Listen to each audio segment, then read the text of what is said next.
Hi everyone, my name's Dan. I'll be doing the Wednesday worship this afternoon, and I've been tasked to look at the song Christ Has Risen While Earth Slumbers, written by John Bell and Graham Moore. I first thought I'd have a look at these songwriters, their backgrounds, and then have a quick dive into the overall themes of the song.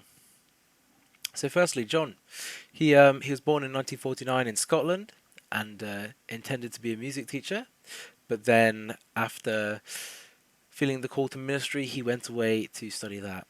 While he was away, he worked 2 years as an associate pastor at the English Reformed Church in Amsterdam and did volunteer work in a deprived area of London, which is very good of him.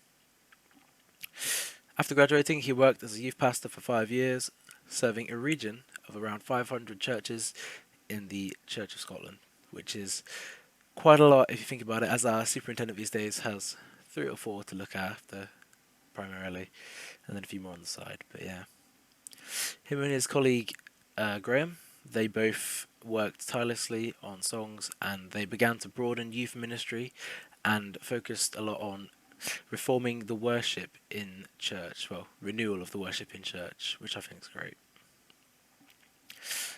On the other hand, Graham, he was also born in Glasgow. He in 1958. He died in 2019, sadly, but he graduated from the University of Glasgow with a degree in architecture, which is very interesting.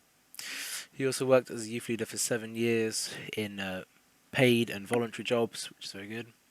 And he did early work with John, which was developed in the context of large youth events, bringing in around 400 young people each month, which is quite a lot.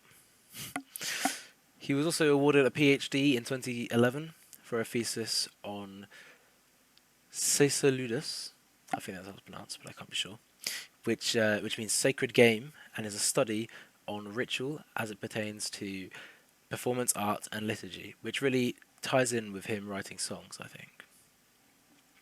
But yeah, moving on to the song, Christ Has Risen While Earth Slumbers, I think we see a lot in this, how we see a lot of the theme that Father God has risen to be with us and has risen for us, which I think is great.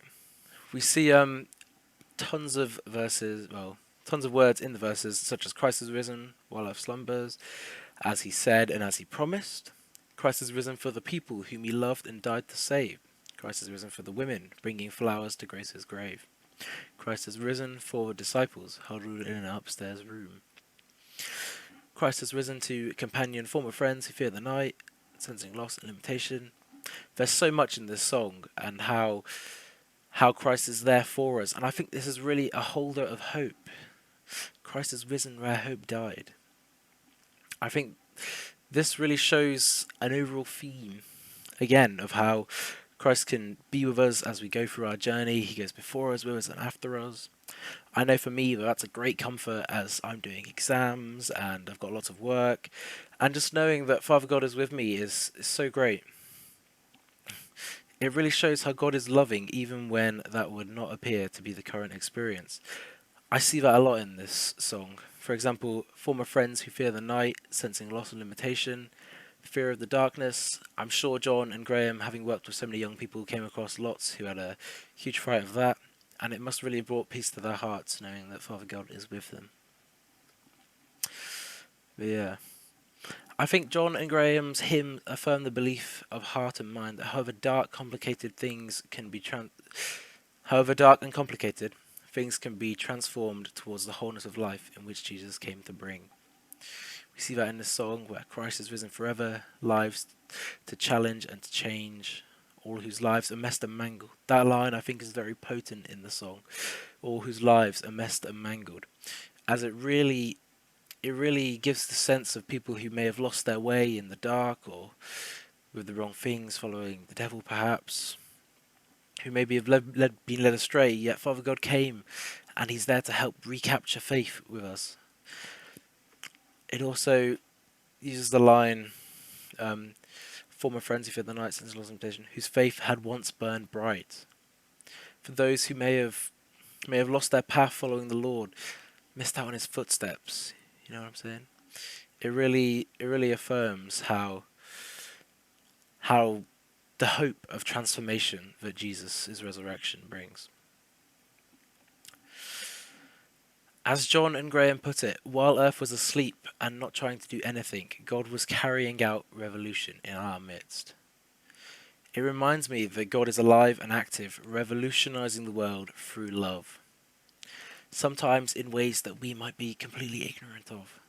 However, this does not defranchise our existence or anything like that. It is a reminder of that God's dreams and workings are bigger than any of us can conceive. If they're more than us, some might say, but still including us. So, a bit here and there, but we know that God's got an image for us, and He's got a vision that we may follow in His footsteps and be like Him. To put it simply, Christ has risen while Earth slumbered. I find that the image of this really holds hope, as I've said, and that even when we're suffocating in despair, God is still present. He's with us. He's not given up on us, and He's leading us to new life. Again, the line, lives are messed or mangled. Even when we cannot see it, and when we have little to do with it, God is still present, bringing her intended abundant life to all. I think that really wraps up here the sense of how Father God, it's like when there's only one set of footsteps in the sand. That's Jesus carrying us. He never leaves us, never forsakes us. He's always with us. Thank you guys for listening this afternoon. I hope this has been insightful for some of you.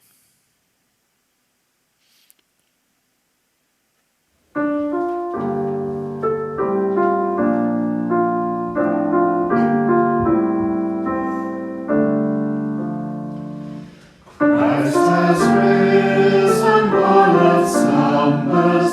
Christ has risen where hope died.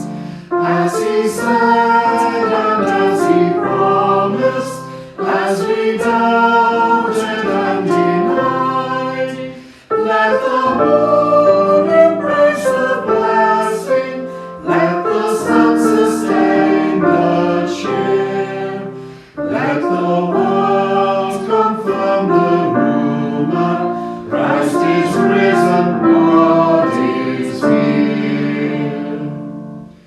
Christ has risen for the people whom He loved and died to save.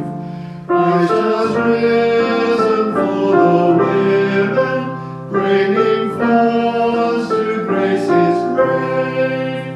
Christ has risen for disciples, handled in an upstairs room. He whose word inspired creation is not silenced by the tomb.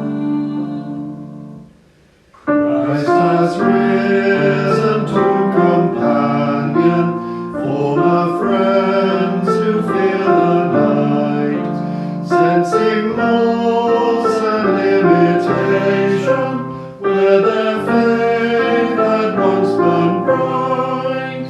They bemoan what is no longer, they expect no hopeful sign, till Christ ends their conversation, breaking bread and sharing wine. Christ has risen and forever lives to challenge and to change all whose lives are messed or mangled, all who find religion strange. Christ is risen, Christ is present, making us what He has been.